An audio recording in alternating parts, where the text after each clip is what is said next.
Bonjour.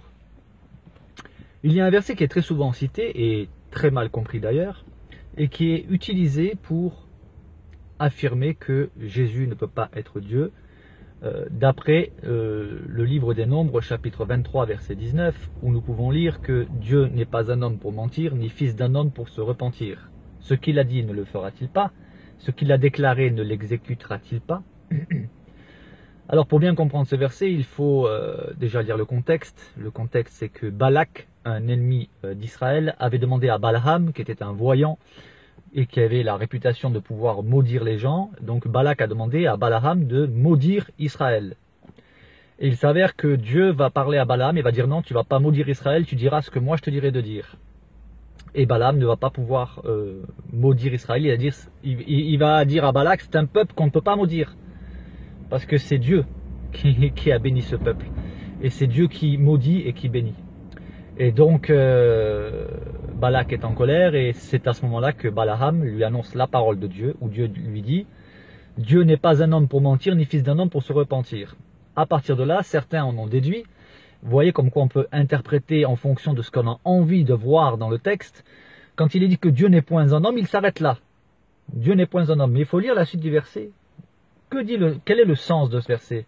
Qu'est-ce que Dieu veut dire? Il dit, moi je ne suis pas un homme pour mentir. Ça veut dire que Dieu ne peut pas mentir, ni même se repentir comme les hommes. Parce que là encore, certains vont dire, mais il y a une contradiction, parce qu'ailleurs il est écrit que Dieu s'est repenti du mal. Alors il faut bien comprendre le sens. On en revient toujours au même problème finalement, c'est comprendre le sens des versets, comprendre le sens des paroles.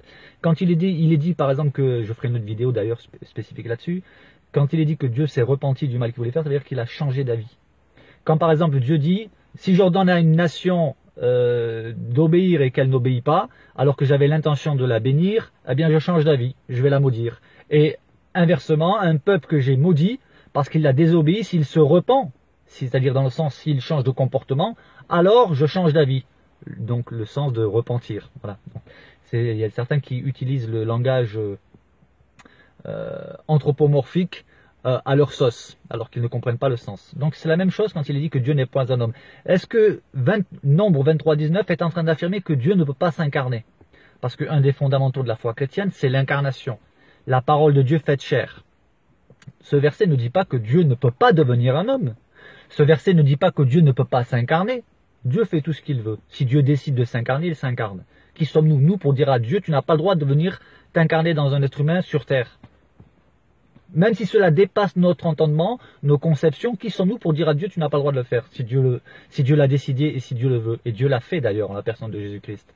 Donc, Nombre 23, 19 ne dit pas que Dieu ne peut pas s'incarner, mais nous dit que Dieu n'est pas un homme pour mentir, ni fils d'un homme pour se repentir. C'est-à-dire qu'il n'a pas besoin de se repentir de ses péchés. C'est le problème des humains. Nous, les humains, nous sommes par nature menteurs, malhonnêtes, ça c'est notre nature. Après, tout le monde n'est pas menteur, tout le monde n'est pas malhonnête, hein, mais nous avons tous en nous des péchés. Nous commettons tous régulièrement des péchés. Nous sommes pécheurs par nature. Voilà. Donc le Nombre 23, 19 ne dit pas que Dieu ne peut pas s'incarner. Il dit simplement que Dieu n'est pas un homme pour mentir. Dieu ne ment pas. D'accord? Et Dieu ne peut pas se repentir de ses péchés puisqu'il ne pêche pas. C'est cela le sens.